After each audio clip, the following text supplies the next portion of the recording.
بسم اللہ الرحمن الرحیم۔ کشمیر ڈیجیٹل کے ساتھ میں ہوں سید عارف بہار۔ ناظرین، حالیہ جو کشیدگی کا ایک دور گزرا ہے، اس کے بعد آزاد کشمیر کے لوگوں کو کیا کرنے کی ضرورت ہے، آزاد کشمیر کی حکومت کو کیا ایسے اقدامات اٹھانے کی ضرورت ہے کہ جن سے مستقبل میں ایسے واقعات میں نقصان کا جو گراف ہے وہ بہت نیچے رکھا جا سکے، اور تاکہ کم از کم نقصان اس سوسائٹی کا ہو۔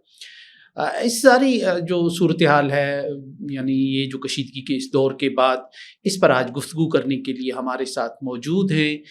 پاکستان تحریک انصاف ضلع نیلم کے رہنما اور معروف قانون دان ملک نصیر ایوان ایڈوکیٹ صاحب۔ ملک صاحب، بہت شکریہ آپ کی تشریف آوری کا۔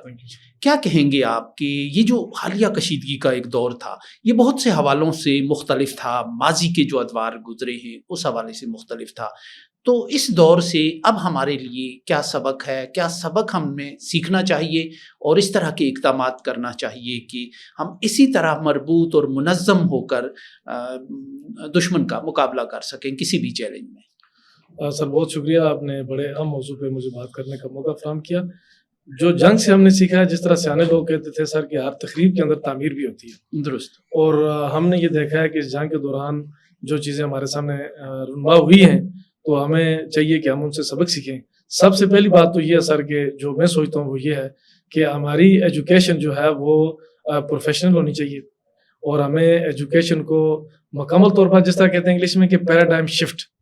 ایک طرح کا پیراڈائم شفٹ لینا چاہیے ہمیں اپنی ایجوکیشن کو، ہمیں پروفیشنل ویکیشنل بنانا چاہیے، آئی ٹی کی طرف جانا چاہیے۔ اس چیز کو مستقبل کے ہمیں اپنے خاکے میں شامل کرنا چاہیے، خاکے میں ہر صورت میں شامل کرنا چاہیے، چونکہ ایجوکیشن جو روایتی طور پہ ہم چلا رہے ہیں، یہ بی اے کا پروگرام، بی ایس سی کا پروگرام، ایم اے کا پروگرام، یہ بالکل ارریلیونٹ ہو گیا ہے، نہ یہ انڈسٹری کے ساتھ میچ کرتا ہے، نہ جدید دور کے تقاضوں کے ساتھ یہ میل کھاتا ہے۔ تو ہمیں یہ چاہیے کہ ہم اپنے جو تعلیمی نظام ہے اس کو جو ہے وہ شفٹ کریں، تاکہ ہمارے پاس پروفیشنلز کی، ہر فیلڈ کی، دنیا کی جتنی بھی فیلڈ ہیں، شعبے ہیں، ان کے ہمارے پاس پروفیشنلز ہونے چاہیے، تاکہ نہ صرف ہم خود ترقی یافتہ بنیں، بلکہ اگر ہمارے اوپر برا وقت آئے، کوئی جنگ مسلط کر دے، خدا نخواستہ، تو وہ ہم اس کو اوور کم کر سکیں، ہم اس کو کمبیٹ کر سکیں، پورے وقت کے اس چیلنج کا ہم مقابلہ کر سکیں، جی، جدید طرز کے ساتھ، جدید سوچ کے ساتھ، جدید جو لوازمات ہیں ان کے ساتھ ہم ان کو۔ یہ تو ایجوکیشن کی حد تک ہوئی، تو اب پریکٹیکل حد تک جو ہے فیلڈ ہے اس میں کیا کرنے کی ضرورت ہے؟ پریکٹیکل حد تک سر یہ ہے کہ جو جنگیں ہیں اس وقت وہ پانی پہ لڑی جا رہی ہیں، خوراک پہ لڑی جا رہی ہیں۔ ہمارا ملک چونکہ ایگریکلچر لینڈ ہے، یہاں لائف سٹاک کا بہت بڑا جو پوٹینشیل موجود ہے، بلکہ ایک میں نے رپورٹ پڑھی ہے کہ نیوزی لینڈ کے اور آسٹریلیا کے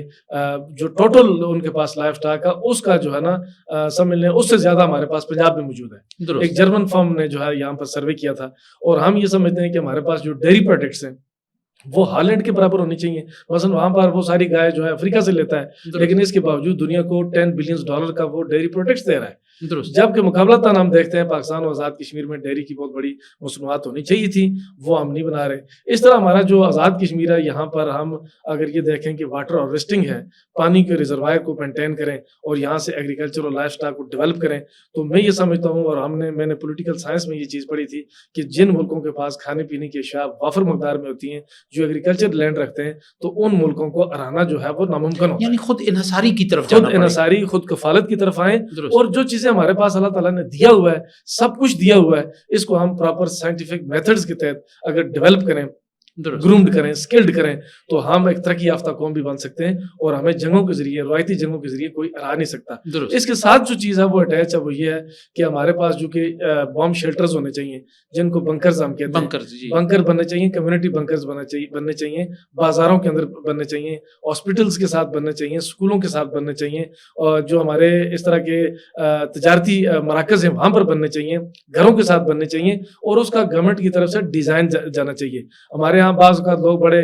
یعنی ایکسپینڈیچر کر دیتے ہیں، لیکن ان کے پاس نقشہ نہیں ہوتا، اور لوگ خود بھی بنا رہے ہیں، لیکن وہ ان کا معیار وہ نہیں ہے کہ کس طرح کی ٹرینچز بنائی جائیں، بنکر بنائے جائیں، اور اس طرح کی آڑیں لی جائیں، کس طرح آپ کیموفلاج کر سکتے ہیں، کس طرح چھپ سکتے ہیں، بچوں کو کیسے آپ منتقل کر سکتے ہیں، یعنی خندقیں کیسے کھودی جا سکتی ہیں، کس ایریے میں کس طرح کے لوازمات ہوں۔ تو میں یہ سمجھتا ہوں ایک ٹیکنیکل اور سپروائزری رول جو ہے گورنمنٹ کا ہونا چاہیے، تاکہ لوگوں کو نقشے فراہم کر دی جائیں، ہدایت دے دی جائے، انسٹرکشن دے دی جائے، ڈائریکشن دے دی جائے تاکہ پبلک جو ہے ان کو فالو کر کے انڈیا کے جو بڑے پیمانے پر شیلنگ ہوتی ہے, جو ان کے ہیوی ہتھیار جو فائر کرتے ہیں, تو کم از کم ان سے بچے, خواتین, مرد, بیمار جو ہے بچ سکیں. آپ ابھی وادی نیلم سے آئے ہیں, تو کیا رہا نقصان کا وہاں تناسب کیا رہا, اور ماضی کے مقابلے میں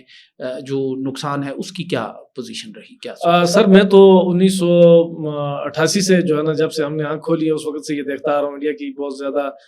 وحشیانہ قسم کی بمبارمنٹ ہوتی ہے نیلم ویلی میں, جس میں ہزاروں لوگ شہید ہوئے ہیں, اتنی اس سے زیادہ زخمی ہوئے ہیں. آج کی جو بمبارمنٹ تھی وہ بھی اس نے اپنی طرف سے فل اسکیل جس کو کہتے ہیں اس نے کیا اپنی طرف سے, لیکن اس بمبارمنٹ میں کیجویلٹیز بہت کم ہوئی ہیں, اور اس میں سمجھ لیں کہ لوگوں کا نقصان اس طرح زیادہ نہیں ہوا, لیکن یہ اللہ تعالیٰ کی طرف سے ایک مشیت تھی اللہ تعالیٰ کی, نہیں ہوا. لیکن جس حساب سے اس نے فائرنگ کی ہے, اور پھر ڈیوریشن بھی کم رہی, ڈیوریشن سپین کم تھا, ٹائم سپین کم تھا, لیکن اگر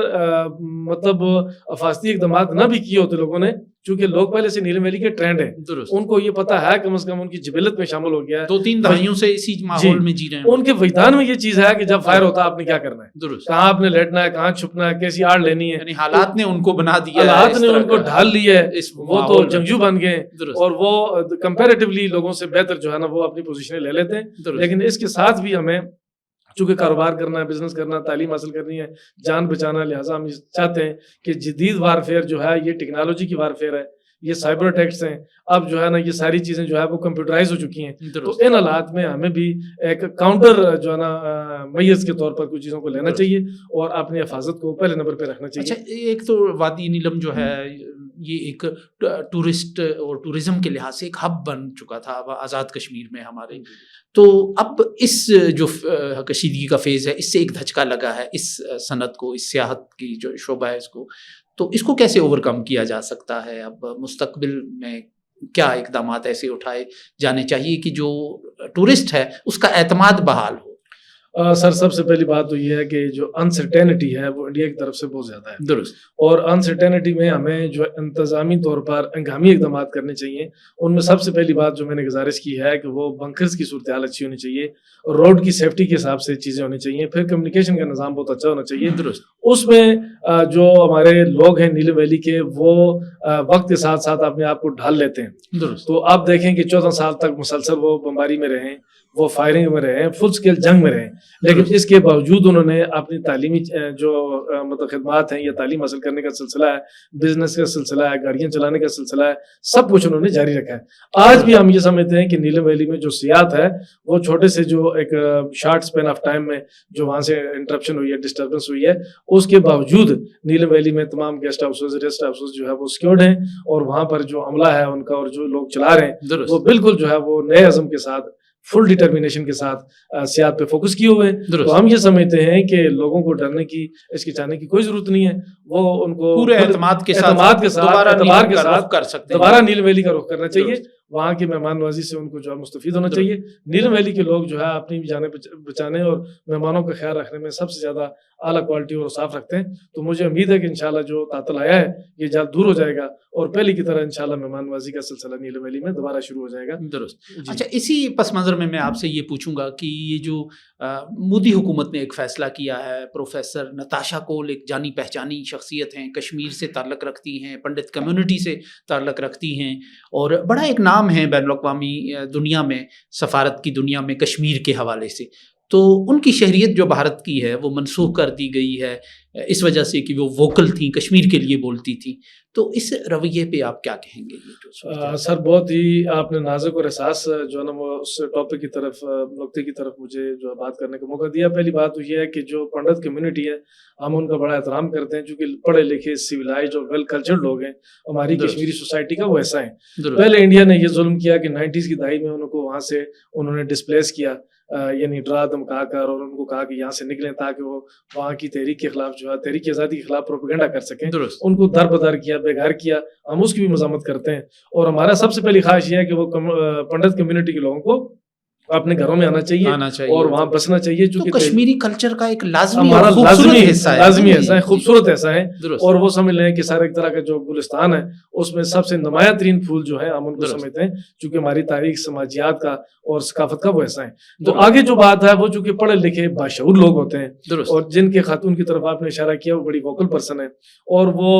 ہسٹوریکل سینس رکھتی ہیں، اور وہ انڈیا کے مکروہ عزائم کو جان چکی ہیں۔ اس وجہ سے انہوں نے آواز اٹھائی ہے، اور انڈیا کی حکومت نے روایتی تاریخی جو ان کے ظالمانہ اقدامات ہیں ان کو دہراتے ہوئے نہ صرف ان کی زبان بندی کے لیے ان کی شریعت منسوخ کی، بلکہ ان کو بہت ریڈیکولس جو ہے نا میٹر کے ذریعے ڈالنے دھمکانے کی کوشش کی۔ ہم اس کی مذمت کرتے ہیں۔ اچھا، میں چاہوں گا کہ آپ آزاد کشمیر میں ایک انسانی اور عوامی قسم کا جو مسئلہ ہے وہ سامنے آیا ہے کہ یہ جو جعلی ادویات کا ایک سکینڈل سامنے آیا ہے کہ آزاد کشمیر میں جعلی ادویات بن رہی ہیں، اور بعض ایسی ہیں کہ ایکسپائرڈ ادویات پہ جو سٹکر لگا دیا جاتا ہے نئی ڈیٹ کا۔ تو یہ جو ایک کیفیت ہے، یہ جو صورتحال ہے، اس کو آپ کس نظر سے دیکھتے ہیں کہ سماج کے لیے یہ کتنا ایک تھریٹ ہے، کتنا بڑا خطرہ ہے، اور اس پہ حکومت کو کیا کرنا چاہیے، سوسائٹی کو کیا کرنا چاہیے؟ اب جا کے سب لوگ اسلام آباد سے تو دوائیاں نہیں لے سکتے، تو یہ ایک نیا جو چیلنج ہے ہمارے لیے، اس پہ کیسے قابو پایا؟ سر، سب سے پہلی بات تو یہ ہے کہ آزاد کشمیر گورنمنٹ جو ہے وہ یہاں پر قائم ہے، اور لوگوں نے ہزاروں لاکھوں لوگوں نے قربانیاں دے کے یہ گورنمنٹ قائم کی ہے، اور ایک جوابدہ گورنمنٹ ہونی چاہیے، رسپانسبل گورنمنٹ ہونی چاہیے، اور لوگوں کی امیدوں پہ پورا اترنا چاہیے۔ لیکن ہم یہ دیکھتے ہیں کہ ہمارے آزاد کشمیر میں موجودہ گورنمنٹ اپنی ریٹ اور اتھارٹی اور ساخت جو ہے نا وہ بری طرح متاثر کر رہی ہے ان اقدامات کے ذریعے۔ مثلا میں آپ کی توجہ اس طرف دلاؤں گا کہ آزاد کشمیر میں کوئی ایسی ریگولیٹری باڈی نہیں ہے، ڈرگ کورٹ ابھی تک قائم نہیں کیا انہوں نے، یہاں پر کنزیومر کورٹ قائم نہیں کیا انہوں نے، اور ابھی تک ہم یہ دیکھ رہے ہیں کہ ہمارے پاس جو فوڈ ٹیسٹنگ لیب پراپرلی کام نہیں کر رہی، اور فرانسک لیب جو ہے جس کی ضرورت ہے آزاد کشمیر میں وہ نہیں ہے۔ یہاں سے جو ہم مٹیریل بھیجتے ہیں وہاں پر فرانسک ٹیسٹ کے لیے تو راستے میں تبدیل ہو جاتا ہے۔ درست۔ تو ہم یہ سمجھتے ہیں کہ یہ دوائیوں والا جو اسکینڈل ہے یہ انتہائی خوفناک ہے۔ بیرونی دنیا میں مہذب اقوام میں ہمارا مذاق اڑا رہے ہوں گے کہ یہاں بتایا گیا کہ 1 ارب کی جو میڈیسن ہے وہ جعلی نکلی ہیں، اور آپ یہ دیکھیں کہ وہ درجنوں میڈیکل سٹورز کو سپلائی ہوں گی، ہزاروں لوگ، سینکڑوں لوگ اس سے متاثر ہوئے ہوں گے۔ تو میں یہ سمجھتا ہوں کہ آزاد کشمیر گورنمنٹ کو فوری طور پر یہاں پر ڈرگ کورٹ قائم کرنی چاہیے، کنزیومر کورٹ قائم کرنی چاہیے، اور اس کے بعد فرانسک لیب قائم کرنی چاہیے، مستقل بنیادوں پر وزارت صحت کے تحت یا امور حیوانات کے تحت یہاں پر فوڈ ٹیسٹنگ لیب ہونی چاہیے، آرگینک پیور فوڈ جو ہے جو قوانین ہیں ان کی امپلیمنٹیشن صحیح طریقے سے ہونی چاہیے۔ سر قانون بنائی نہیں انہوں نے، چونکہ یہ اسکیم پر ٹوٹی کھمبے پر زیادہ فوکس کیے ہوئے ہیں۔ ان کا کام ہے لیجسلیٹو اسمبلی کا کہ لیجسلیشن کریں، جب یہ لیجسلیشن ہی نہیں کرتے، یہ دائیں بائیں عوامی معاملات پہ بالکل جی عوامی معاملات پہ ان کی توجہ ہی نہیں ہے۔ میں نے پہلے بھی ایک دفعہ پروگرام میں کہا تھا کہ قانون سازی کی بجائے یہ دیگر کاموں میں مصروف ہیں، ان کو قانون سازی کی طرف موڑا جائے تاکہ آزاد کشمیر کے عوام کو جو درپیش مسائل ہیں بالخصوص میڈیسن والا، اس پہ ریگولیٹری باڈیز بننی چاہیے تاکہ وہ مانیٹر کرے۔ جو ہمارے یہ سب میڈیکل ٹیسٹ ہوتے ہیں ان میں پتہ چلا ہے کہ یہ بھی جعلی ہوتے ہیں، الٹرا ساؤنڈ مشینیں بند ہو جاتی ہیں، سی ٹی اسکین یہاں نہیں ہوتا ہے، ایم آر آئی یہاں پر نہیں ہوتا، اس کے لیے کبھی انسانی جانوں کو ایک مذاق بنا دیا ہے، اور یہ سنگین مسئلہ ہے، اور یہ ہمارے بدنما داغ ہے، اس کو دور ہونا چاہیے۔ آزاد کشمیر کے عوام کی زندگی کو، لاکھ خطرات کو دور کر کے سکیور کرنا چاہیے۔ بہت بہت شکریہ نصیر اوان صاحب، بہت شکریہ۔ ملک نصیر اوان صاحب سے ہونے والی گفتگو آپ نے سنی، اس کے ساتھ ہی اجازت دیجیے، اللہ نگہبان۔